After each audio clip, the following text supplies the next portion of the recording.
એક પણ ઠાકોર સમાજનો આગેવાન આગા પાછો ના થાય એવી સદારામ બાપાની કમાઈ છે અને તમારો નિર્ણય માન્ય રહેશે. બધા જ જેમ બેઠા હતા એમ બધી જ રીતે મંડપને ત્યાં બેઠો.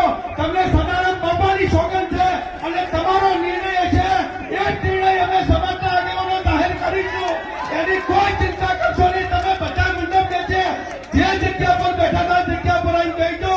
તમારે બધાને આપણા ભગવાન પૂજ્ય સદારામ બાપાની કમાઈ છે કે તમે પોતપોતાની જગ્યા પર જેવી જગ્યાએ બેઠા હતા એવી જગ્યા પર બેસીનો અને તમારા બધાનો નિર્ણય જે છે એ નિર્ણયને અમે જાહેર કરીશું અને જાહેર કરીને જઈશું.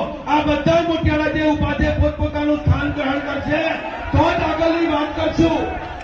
બધા જ પોતપોતાની જગ્યા પર પોતપોતાનું સ્થાન. ગબ્બરભાઈની ત્યાં જે મીટિંગ બોલાઈ, ત્યાં જે મીટિંગમાં ચર્ચાઓ થઈ અને એમના માટેનો નિર્ણય થયો એ નિર્ણય અને આ નિર્ણયમાં થોડો ડિફરન્ટ રહેશે.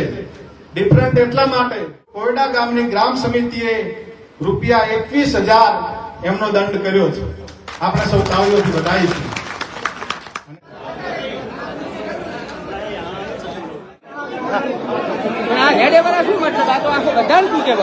બોલો સદારામ બાપુ કી. કોઈ વિડીયો વાયરલ નહીં કરે, તમને સાંભળવા છે નહીં. જો તમને આ નિર્ણય માન્ય ન હોય તો આપણે નિર્ણયને ફેર બદલવો કરવો છે. બધા મંડપ પછી આવી જાઓ. બધા જ મંડપ. જો દંડ વધારવો હોય તો તમારી બધાની સંમતિ છે તો સદારામ બાપાની સાક્ષીએ બે હાથ ઊંચા કરી અને સહમતિ આપો. બોલો સદારામ બાપાની. 1,51,000 રૂપિયામાં દંડો દંડ તારીખ પડવો થઈ ગયો. બરાબર ને?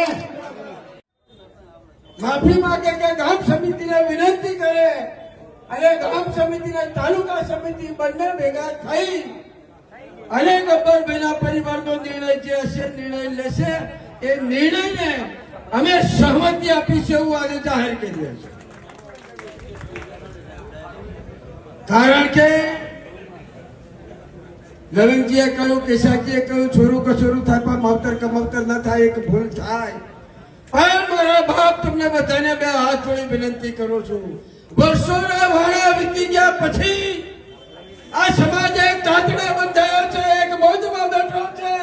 એક રિવાજ સાત રિવાજ નો એક ચૂડા ઉપર અમલ થઈ ગયો છે. ત્યારે આ બંધારણનું જતન કરજો, આ બંધારણનું જતન કરજો.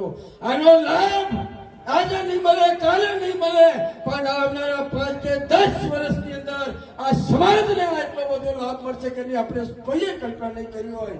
આપ સૌએ અહીંયા અમને સૌને શાંતિપૂર્વક સાંભળ્યા બદલ આપ સૌના ચરણોમાં નતમસ્તક વંદન કરી વિરમું છું. ભારત માતા કી જય. જય ઠાકોર સમાજ.